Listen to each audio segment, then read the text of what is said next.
Hi guys, it's Daniel here. To all your seniors out there, good luck with early applications, which are due in 3 days. Well, today we're going to do Steiner's Porism, which states the following. If we have a circle and another circle inside it, and we drew a circle that's tangent to both the inside and outside circle, and we drew another circle tangent to both the inside, outside, and the first circle, and then we drew another circle, and then we drew another circle, all tangent, and we drew another circle, and we drew the final circle. If this final circle is tangent to the first circle, then Steiner's Porism states that, in fact, if we started with any circle that is tangent to both the inside and outside circle, and we did this exact same process, then the final circle will be tangent to the initial circle as well. That is Steiner's Porism. So, in order to prove this, we will first need to prove a lemma. The lemma states the following. If we have two circles, one inside the other, there exists a circle. I'll draw it in yellow. No, actually, I'll draw in purple. There exists a circle such that if we invert both red circles about this purple circle, we will get two circles, I'll draw them in green, that are concentric. So for any two circles, for any two red circles, there always exists a purple circle such that the red circles invert to the green circles with respect to the purple circle, and the two green circles share the same center. So in order to prove this, we'll need to first have a key observation. If we have two red circles and we draw the radical axes, then the tangents from any point on the radical axes to both the red circle and both the small red circle and the large red circle, if we draw these tangents, then the lengths of these tangents are all going to be the same. So how do we prove this? Well, note that the definition of the radical axes is that the powers for any point on the radical axes, the powers of this point to both circles are the same. In particular, the power of this point to the large red circle is the tangency, the length of this tangent squared, and the power from this point to the small circle is the length of this tangent squared. And we know that the powers are the same, so the squares of these two lengths are the same, so that means their lengths are the same. And this fact is proved. So, in particular, since these are all the same length, we can draw a circle that passes through all four tangency points and has center at this point. Don't get too excited yet, because this is not going to be the circle we're going to be inverting with. But interesting fact about this circle is that this, I'll call it pink circle. This pink circle is at right angles with both of the red circles. To see this, well, let's just draw the lines from the centers to the ends. And then we notice that since these are tangents, this is a right angle and this is a right angle. However, this this pink circle is at right angles with its radii, obviously. So that means it must be also at right angles with this circle, the small red circle right here. And by the same logic, we see that the pink circle is at right angles with the large red circle.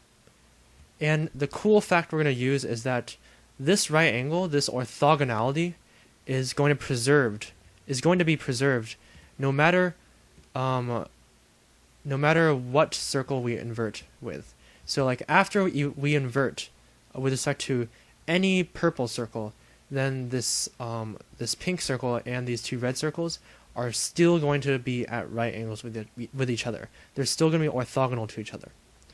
So that means all we need to do is find a particular purple circle, and we can use the fact that this pink circle is always at right angles with the two red circles to somehow nudge them to have the same center.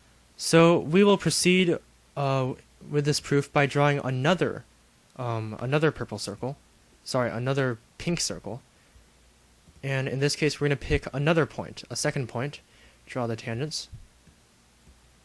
I'll draw the tangents in, let's see, blue. We'll draw the tangents, and then we will draw another circle that passes through these tangents with center at this blue dot right here. So now we have these two pink circles, and now we're going to actually find our circle inversion, which is a circle with center, purple, a circle with center at one of the intersection points of these two pink circles. So this seems like a super random construction. How can this possibly make everything work out? Well, I'll explain it to you.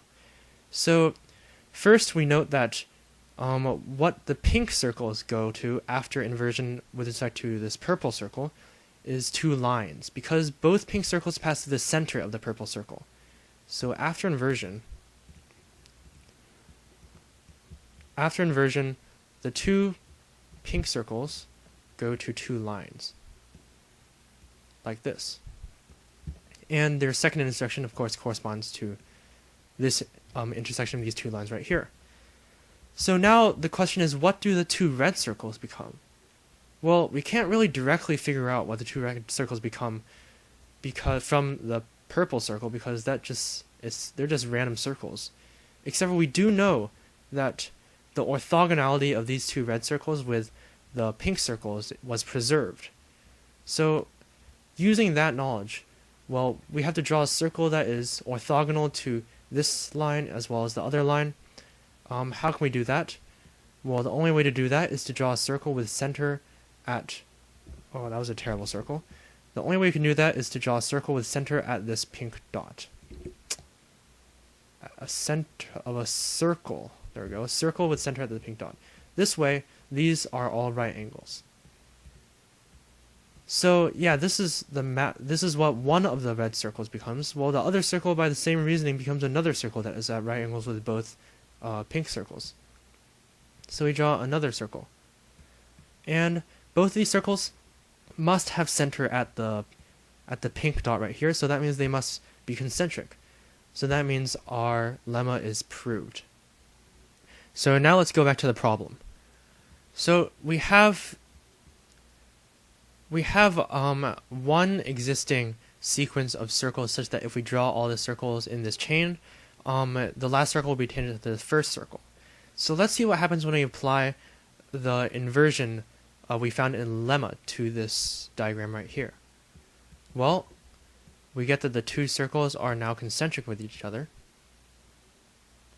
And now, once we draw the first circle, of course, inversion preserves tangency, so once we draw the first circle, we draw the other circles.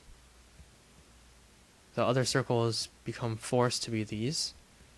And we know the final circle is tangent to the first circle. But we know that the small circle and the big circle are concentric. So that means this entire figure is symmetric.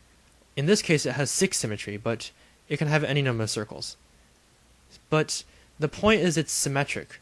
So that means just by rotation, if we start from any other circle and draw the circles, then the resulting circles are all going to be, the final circle is always going to be tangent to the first circle, because it's just rotation.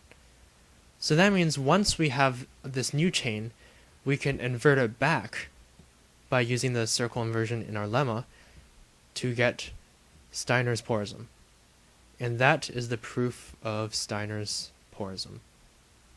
Hi guys, Daniel here, and today we're going to prove Euler's identity, which some people argue is the most beautiful identity in mathematics, because it combines a bunch of random mathematical constants, e, I, pi, 1, and 0,